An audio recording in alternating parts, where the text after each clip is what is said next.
Բացահայտումը բանակից կողոպուտի հետ կապված, հա, հակակոռուպցիոն կոմիտե, այս ամենացնցող լուրն է այսօրվա ժողովուրդ։ Թվում էր, թե այսքան տարիների տանջանքների, տառապանքների, պատերազմների, բանակը ուտելու, հոշոտելու, բանի պատմություններից հետո նման բան չպետք է լիներ, էլի։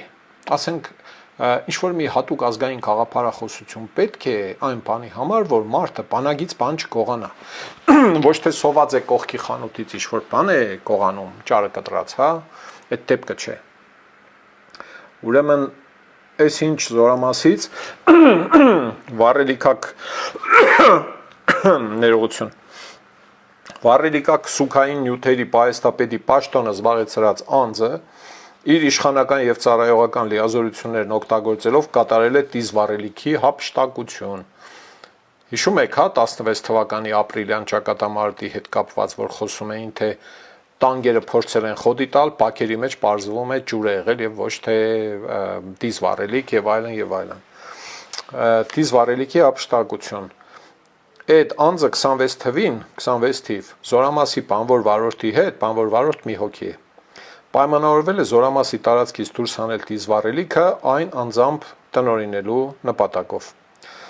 Զորամասի աշխատակիցը ընդունել է պաշտոնյայի առաջարկը միջոցներ տրամադրելու եւ խոչընդոտներ վերացնելու եղանակով դիզվառելիքը հանել է զորամասի տարածքից եւ օժանդակել այն հափշտակելու գործընթացում։ Ուրեմն այս գործը հայտնաբերել է Պաշտպանության նախարարության ռազմական ոստիկանության Իջևանի բաժնի աշխատակիցները բացահայտել են սա։ Այստեղ մի քանի հարցեր են առաջանում, թե քանի գործ չի բացահայտվել դեռ։ Գուցե բացահայտում են, գուցե եղել է չեն բացահայտել։ Իդեպ սա բան է։ Սավոք է։ Սավետսկի Սայուզի վատագույն ավանդույթների բան է, շարունակությունն է սա։ Այսինքն նման բան ով կարող է ասել, չեմ ուզում վիրավորել, էլի, հա, բոլոր քֆուրները գնացել են, էլ տեղ չկա, էլի, այս կյադի հասցեին, կյադայով է, հա, կյադեքի եւ կյուդեքի հասցեին։ Հա, ինչ մագարտագի այլանդագություն, էլի, նողքան կարշանք պետք է լինի Արարածը, որ այսքան պատերազմներից ու այսքան չարչարանքներից, տառապանքներից հետո որոշի բանակից ինչ որ բան կողանալ։ Թե մտածել է հետո կբերենք տեղը կտնենք։ Խումար է խաղացել, չգիտեմ, կազինո է գնացել, պարտքի տակ է եղել, ուրիշ ինչ կա ստեղ, էլի, հաստատ երեխեքը սոված չեն եղել, էլի, երեխի հացի փողի խաթեր չի արել սա, ոչ էլ պապիրոզի փողի մասին է այս պատմությունը։ Հիմի ինչ է լինելու, քննելու են, երևի լավագույն դեպքում ինչ տան, էլի, կախված ծավալից, էլի, այդ այլանդակության 2-3 տարի կամ վնասը կվերականգնի այս պարոնը, ով որ այ անուն ազգանուն էլ չկա, էլի, որևէ հապավում էլ չկա, հասկանանքով է, բանը, այստեղ առավոտյան այդ մտքովս անցել էր, գրել եմ Facebook-ում, օրինակ ինչ կխանգարի, որ ազգային ժողովը քրեական օրենսգրքի մեջ պատասխանատվությունը ծանրացնի մինչև ցմահ ազատազրկում, եթե որևէ մեկը ուրեմն բանակից, հա, պաշտպանության համակարգից որևէ շորթում, յուրացում, կողություն, էլ ինչ կա այնտեղ նյութական գիտակցված, մշակված հանցագործության մասին է խոսքը։ Անզգուշության մասին չէ խոսքը։ Զինվոր է, ասենք, ավտոն քշել է, խփել է պատին, դրա մասին չէ խոսքը։ Հենց կազմակերպված, մշակված, պլանավորած, կողոպուտի, թալանի, կողության մասին է խոսքը։ Ինչ կլինի, որ ազգային ժողովը քրեական օրենսգրքում նախատեսի ցմահ ազատազրկում։ Առանց ներման, առանց բեկման իրականա նստի ախպեր։ Ինչ որ մեկը կարող է ասել, չէ, դե թող 2 տարին նստի, հետո կնա ծառայի, էլի։ Ահա, ինձ թվում է, որ նման խիստ պատիժ ներմուծելու դեպքում ճիշտ է, կլինեն մարդիկ, որոնք կասեն, ախր դա շատ տաժան է, ախր տեսալյարկա է 100 լիտր է, 400 լիտր է, ինչքան է, էլի եղել են նախկինում նման դեպքեր են եղել, հարյուրավոր, կոծկվել է դրանց մեծ մասը բնականաբար։ Հա, ես համարում եմ, որ ցմահ ազատազրկումը այն միջոցն է, որը ընդունելուց հետո բանակում, ասենք, կարող է 15 տարին մեկ նման դեպք արձանագրվի։ Պարզ է, որ իրավապահ համակարգն էլ պետք է գործի, վերահսկողական համակարգն էլ պետք է գործի, չէ, որ չանեն, հետո կաշառքը տան վերև, ծախեն կաշառքը վերև տան, ծախեն կաշառքը վերև տան, եթե կոռումպացված չէ պետությունը եւ համակարգը,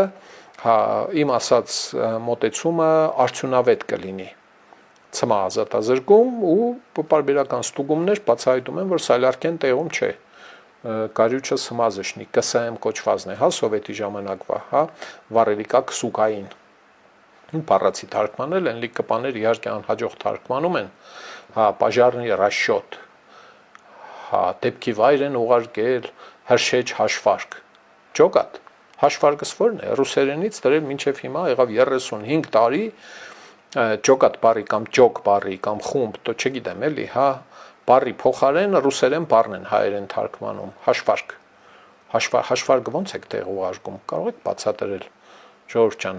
իսկապես լեզվից այդպես խեղճ է Հայաստանի Հանրապետությունը, հայ ժողովուրդը Մաշտոցին հարցրել եք, ռաշոտ բառը ոնց է թարգման, այդ ոնց եղավ, որ բանը ռուսերենից պետք է անպայման թարգմանել, իմիջայլոց էլի, հա, վառելիկա քսուկային, մի ընդհանրենք ճիշտ բառ է, էլի, հա, այսինքն ցմահ ազատազրկում, իսկ ընդհանրապես պետական եւ համայնքային բյուջեով աշխատող հիմնարկներից կանխամտածված, մշակված գողությունը, յուրացումը բանը գոնե 20 տարվա ազատազրկում։ Ես այդքան բարի եմ, ժողովուրդ, չեմ ասում գնդակահարություն։ Ինչ կլինի, որ ազգային ժողովը իշխող մեծամասնություն կամ իշխողը չէ, հələ թողնենք իշխողին, էլի, օրինակ ես ընդդիմությունները, որ գնալու են ազգային ժողով, ինչպես ասում է Էդգար Ղազարյանը, բանը, ինչ կլինի, որ այդ 41 հոգով օրենսդրական նախաձեռնությամբ հանդես կան, սա կլինի ռացիոնալ միջամտություն, ոչ թե իրացիոնալ։ Հողատու ադրբեջանցիներ զզվեցրին, էլի, իսկականից հոգնեցին, ժողովուրդ։ Խելքը գլուխ առաջարկներ կան, օրինակ ով կարող է քրեական օրենսգրքի փոփոխության առաջարկ տանել, որ պետական բյուջեի հիմնարկներից փողերի կամ նյութական գույքային կողոպուտը պիտի լինի 18-ից 20 տարվա ազատազրկում։ Գրիչը տարել է ստուն դիդավորյալ կանխամտածված։ Հա, կերել է դպրոցի փողը, մանկապարտեզի փողը, մարզպետարանի փողը, համայնքի փողը, ես իմ սպորտ դպրոցի փողը, մի քիչ կերել ես, մի քիչ, երկու կդալ։ 18-ից 20 տարի է դրա պատիժը։ Այդպես է։ Պետության ունեցվածքը, ժողովրդի այսինքն, հա, ունեցվածքը յուրացրել ես։ Հետո չեղնի տանես, 15 տարի գործը քննեն, ապօրինի գույքի ապացույցներ ճարեն, հետո կան ասեն ապօրինի գույքը յետուր գնա խաղաղ ապրիքու համար, աշկերս լուս։ Ասենք մեկը կողանա 500 միլիոն դրամ, այն դիզվառելիքի պատմությունից, հա, հետո անցնի 15 տարի 500 միլիոն դրամը ետ տա ու պերց, քյաստամ, գնա տուն, ախպեր ջան, լավ ես, վնասը վերականգնել ես, ձեռեք առել ձեզ, 8 տարի չկարողացան այս հարցերը կարգավորել, օրինակ, այս ընդդիմությունը կարող է նման առաջարկ տանել, առավել ևս, եթե բանագից են տարել, այդ դեպքում ցմահ է կրվում, դատարանը, դատավորը ընդեղ, բան չունի որոշելու, եթե դատախազը ասում է, ապացուցում է, որ տեղ է ունեցել, առավել ևս, եթե գողացողը խոստովանում է մեղքը, կամ չի խոստովանում, ապացուցվում է, դատավորը բացում է քրեական օրենսգիրքը, այնտեղ գրած է բանագին պատճառված նյութական գույքային վնասի դեպքում ցմահ ազատազրկում չի գրած, բանը 15-ից 25 տարի, 200-ից 7000 տարի ազատազրկում, գրած է ցմահ ազատազրկում։ Ինչ-որ մեկը կարող է ասել, թե լավ էլի այդ շատ աննորմալ բան է, տաժան է, պոպուլիստական չէ, շատ լավ էլ աշխատող գաղափար է։ Հիմա ես ընդդիմությունը կամ ԿՊ-ն, որպեսզի ընդդիմությանը պրախոտ չտա, էլի, հնարավորություն չտա, ինչպես ասում են։ ԿՊ-ն սա կարող է, օրինակ, օգոստոսի 3-ին ընդունել քրեական օրենսգրքում։ Հիմա օրինակ արդարադատության նախարարությունը մշակի նախագիծը հաջորդ կառավարության նիստին տանի, հավանության արժանացնի եւ տանի քրեական օրենսգրքի մեջ գրի։ Նայեմ դրանից հետո քանի հոգու մտքով կանցնի բանագից միջոպ տուն տանել։ Կանցնի շատերի մտքով, բայց կասեն, ընկեր, այս մենք հո չենք ծնվել, որ այս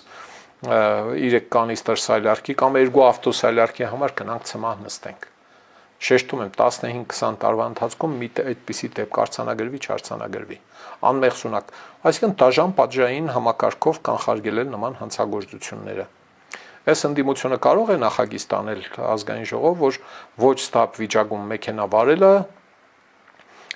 2 տարվա ազատազրկում է։ Մաքուր գրած է 2 տարվա ազատազրկում։ Հիմա չկա գրած, էլի։ Ուրիշ բան չի գրած, չկա գրած մեղմացուցիչ, հանգամանք, բանը 6 ամիս տնային կալանք, մինչև 2 տարի ալկնում նստում ես։ Այսինքն եթե բռնեցին դու եղար ոչ ստապ վիճակում, դե 2 տարի նստես, վատ բան եմ ասում, ժողովուրդ։ Ինձ թվում է լավ բան եմ ասում։ Խմողների դուրը չի կա իհարկե, բայց թե կարագը չենք ընկել էլի ծերները։ Ձեր հայաթի մեջ խմեք, ֆռացեք այդպես, քշեք, գնացեք, արեք ելեք տան վրա, իջեք, մտեք սենյակ, սպալնի, զուգարան, ավտոյով, մոտոցիկլետով, հա, եւ այլն։ Անցնենք առաջ, հա, այս դեպքի քննությունից հետո, հա, Երեմ Սարգսյան, փաստաբան կա այդպիսի Երեմ Սարգսյան, ես առաջին անգամ լսեցի Երեմ Սարգսյանին Ավետիսյանների սպանությունից հետո այստեղ, երբ ինքը դարձավ տուժողների իրավահաջորդներից մի խմբի պաշտպան։ Բանը երբ Պերմյակով կոչեցյալը սպանեց Գյումրիում ապրող այդ ընտանիքը 15 թվականին, այո, տուժողների իրավահաջորդները ունեին երկու փաստաբան, մեկը երկու թե 3 նույնիսկ, հա, մեկը Երեմ Սարգսյանն էր եւ իր կատարած գործը անձամբ իմ դուրը չի եկել։ Այն ժամանակ եմ ասել, հա, հիմա չեմ ուզում խորանալ այդ պատմության մեջ, Երեմ Սարգսյանը փաստաբանական գործունեություն է ծավալել 10 տարուց ավելի, բնականաբար եւ Ծառուկյանի պաշտպանն է, այսօր առերեսման էին բերել պարոն Ծառուկյանին իրանցի տուժածի հետ, հա, այդ գործով առայժմ տուժած է, պարոն Ծառուկյանն էլ մեղադրյալ է, ինչպես գիտեք։ Հա, առերեսումը սկսելուց առաջ որոշեցին, որ ինձ, որպես Ծառուկյանի պաշտպան, հեռացնում են վարույթից, այսինքն թույլ չեն տալիս, որ հանդիսանամ Գագիկ Ծառուկյանի պաշտպանը։ Երեմ Սարգսյանն է սա ասել։ Ինչ է բացատրում պարոն Սարգսյանը։ Պատճառն այն է, որ այդ Իրանի քաղաքացին ցուցմունք է տվել, թե իրենց ընդհանուր հանդիպումների ժամանակ Իրանի քաղաքացու եւ Ծառուկյանի, այսինքն այս տեղեկությամբ հաստատվում է, որ Իրանի քաղաքացին ծանոթ է Ծառուկյանին, ծանոթ է Ծառուկյանը այդ Իրանի քաղաքացուն։ Առերեսումը կոնե դա հաստատել է, էլի։ Ես եւս ներկա եմ եղել որոշակի հանդիպումների Ծառուկյանի հետ։ Այսինքն Երեմ Սարգսյանը չի շղթում, որ ինքը ներկա է եղել Ծառուկյանի հետ այդ մարդու հետ հանդիպումների ժամանակ եւ իրենք դիտարկել են, որ ես կարող եմ գործի վերաբերյալ տվյալներ հայտնել, որպես վկա հարցաքննվել։ Այսինքն փաստաբանը, որը կարող է հարցաքննվել որպես վկա, հեռացվում է գործի քննությունից, որպեսզի սա նորմալ է, էլի, եթե այդպես է, որպեսզի մարդը մի կողմից չլինի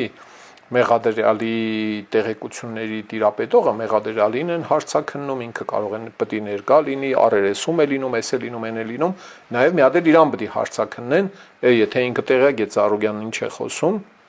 հերո Իրանից, չեմ ուզում ասել, որ ինքը թաթախված է որևէ բանի մեջ, հա, բանը, եւ կարող է հարցաքննվել որպես վկա։ Սա ապօրինության գագաթնակետն է, ուշադրություն դարձրեք, բայց թե տրամաբանված է, չէ՞։ Այսինքն եթե գործին մեկը դատավարական կարգավիճակ է ստանում վկայի, ինքը պիտի այլևս պաշտպանի դերակատարություն չունենա։ Բայց ինչ է ասում պարոն Երեմ Սարգսյանը։ Երեք արդեն դրա համար հիմքեր էին փորձում գտնել, իրենք այս ապօրինությունն անում են վախից։ Այդ վախի տրվագը ես չհասկացա, գիտեք, ճիշտն ասած, հետո փորձեցի մտածել, թե ինչի նկատի ունի պարոն Սարգսյանը։ Պնդում եմ, վախից ինձ հեռացրեցին վարույթից, որովհետև այն ապօրինությունները, որ իրենք քննչական մարմինները կատարում էին երեք, ուղղակի ջախջախել ենք։ Երբ տուժողի հարցաքննությունը կատարվում էր, այն հարցերը, որոնք ես ներկայացնում էի տուժողին հետևողականորեն, իրանցի գործարարին։ Եվ այն պահից սկսած, երբ վարույթն իրականացնող մարմինը տեսնում էր, որ իրենց նախորդ բոլոր ցուցմունքները կոտրվում են եւ ուղիղ հակասական ցուցմունքներ են ստացվում, սկսում էր հանել հարցերը, այսինքն հարցը տրվում էր, քննիչը ասում էր վարույթի հետ կապ չունի եւ հանում էր այդ հարցը։ Հա, եւ հիմնական միտքը, որ ընդգծել եմ ստեղ, պնդում եմ, վախից են ինձ հեռացրել վարույթից, որովհետեւ այն ապօրինությունները եւ այլն, այսինքն Երեմ Սարգսյանը ուզում է ասել, որ քննիչները իր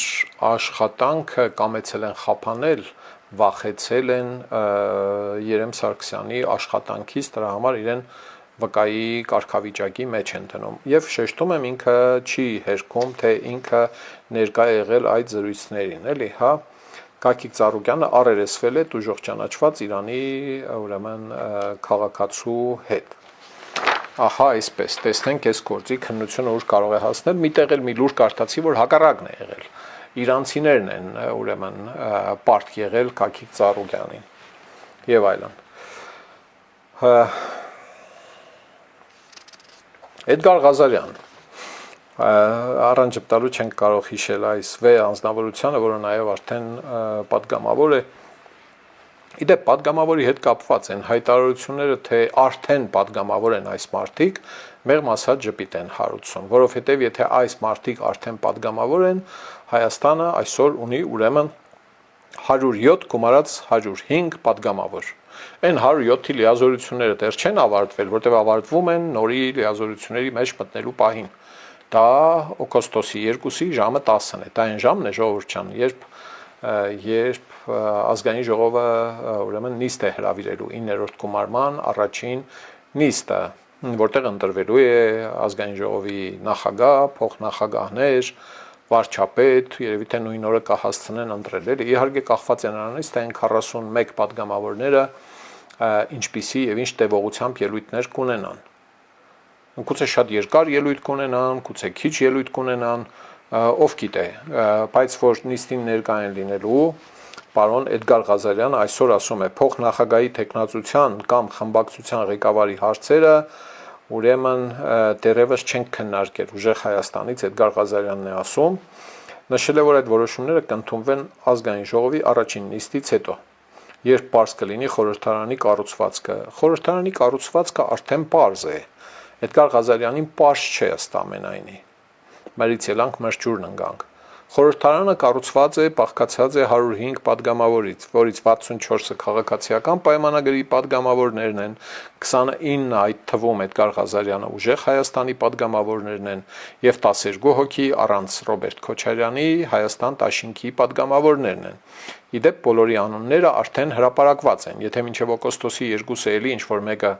որոշի հրաժարական տալ, դիմում կներկայացնի կենտրոնական ընտրական հանձնաժողով, նա կփոխարինվի ցուցակի տագից եկող հաջորդ պատգամավորով։ Ինչ կա տեղ կառուցվածք բարձելու, դժվարանում եմ ասել։ Երևի թե 3-4 հանձնաժողովների նախագահների պաշտոններ է հասնում նաև ընդդիմությանը։ Գուցե մեկը հասնում է Հայաստան դաշինքին, այսպես կոչված տոնտի պանաձևով կամ եւ այլն, կամ տրամաբանությամբ փորձով 3-4 ազգային ժողովի 12 հանձնաժողովներից բաները նախագահների պաշտոնները հասնում է էլի համամասնորեն, էլի քյասա, կեսից շատը հանձնաժողովների նախագահների պաշտոնները տրվելու են օրենքով, իշխող մեծամասնությանը, կեսից քիչը տրվելու են այս ուրեմն ընդդիմության քաղաքական ուժերին, եւ քանի որ մեկը ունի 29 մանդատ, մյուսը 12 մանդատ, այսինքն 3-1 ըստ երևույթին, 3-1-8 մոտավորապես, հետո այդ թվերը պարզ կլինի, բայց արդեն կառուցվածքը պարզ է, ասածս դա է, էլի, Էդգար Ղազարյանի համար պարզ չէ, տեսպան է եղել այս մարդը Լեհաստանում, Սերժիկ Սարգսյանի արտակարգ եւ լիազոր տեսպանն է եղել, բայց պարզ չէ, այս ընտրական օրենսգրքի այս նրբությունները պարզ չէ ու վերջ քյասա, անդրադառնալով հնարավոր բոյկոտին Ղազարյանը նշել է, որ պատգամավորներն ունեն իրենց պարտականությունները, իրենց իրավունքները, դրանց իրացման վերաբերյալ որոշումները կընդունվեն սահմանված կարգով, շատ խորաթափանց միտք է, էլի։ Իմպիչմենտի հարց չի քննարկվում առայժմ, չի քննարկվում, այ մարդ դուք պետք է վարչապետ ունենայիք Սամվել Կարապետյանին։ Ինչի՞ չեք քննարկում այդ հարցը, էլի։ Կարելի է այդքան մեծախոս լինել, էլի, պորոտախոս լինել, հետո ասել լավ, դե գնում ենք մանդատները վերցնենք։ Եվ ամենապայծառ միտքը Նիկոլ Փաշինյանի իշխանությունը հեռացնելու համար օգտագործելու է իրավական բոլոր մեխանիզմները, հա, մենք գնում ենք քաղաքական պայքարի։ Այսպիսի ստանդարտ կլիշեավորած խոսք, հա, առանց բովանդակային ինչ-որ մի շոշափելի էության, կապրենք, կտեսնենք, ինչպես ասում էին հին Հռոմում, տեսնենք, թե ազգային ժողովում ինչ է տեղի ունենալու ապրիլի 2-ին, ապրիլի 2-ից երևի պարզ կլինի, թե ապրիլի 3-ին ինչ է տեղի ունենալու, 27 թվի ապրիլի եմ ասում, օգոստոսի 3-ին ինչ է լինելու, 28 թվի, 29 թվի, 30 եւ այլն եւ այլն։ Տրիգերների է սպասում Սամվել Կարապետյանը, խթանիչների, ինչ որ մի առիթ լինի, ասուպը երկնաքերը ընկնի, ասենք կառավարական պաշտոնյաների տների վրա, ասենք, հա, եւ խորտակվեն այդ պաշտոնյաները, դա կլինի խթանիչ։ Վալոդի գնդեղից զանգ կտակ, ասի մի բան արեք, ապերսենտ չի լինի, Ուկրաինայում ընդեղ են բերանս ջարդել, տղել ձեր բերանն են ջարդել քաղաքական իմաստով, էլի ոչ թե քրեական, հա, այս ոնց կլինի, տրիգեր, ինչ տրիգեր է պետք հրգենք էլի, ցես մի հատ մտածեք տրիգեր ասենք էլի, հա։ Ինչու են այս ընդդիմությունները հայտնվել խորհրդարանում, նախ եւ առաջ պիտի գիտեք, մեր սիրելի հերոսին շնորհակալություն հայտնենք պարոն Փաշինյանին։ Պարոն Փաշինյանի հանդուրժողականությունը, բարեպաշտությունը, քաղցրասրտությունը, խաթրաշահությունը, այդ ամբողջը նպաստել է, որ իրենց հայտնաբերած ահռելի ծավալի ընտրակաշառքներ բանեցրած քաղաքական ուժերը խորհրդարանում լինեն падգամավոր։ Այս զավեշտի գագաթնակետն է, էլի։ Ու Վահագն Հովակիմյանն էլ Լեռնին ասի ընտրությունները եղել են արդար։ Արդարության մեջ մնաք, բարեկամներ, այդպես ինչպես մեզ գցեցիք այս փոսի մեջ, էլի, հա։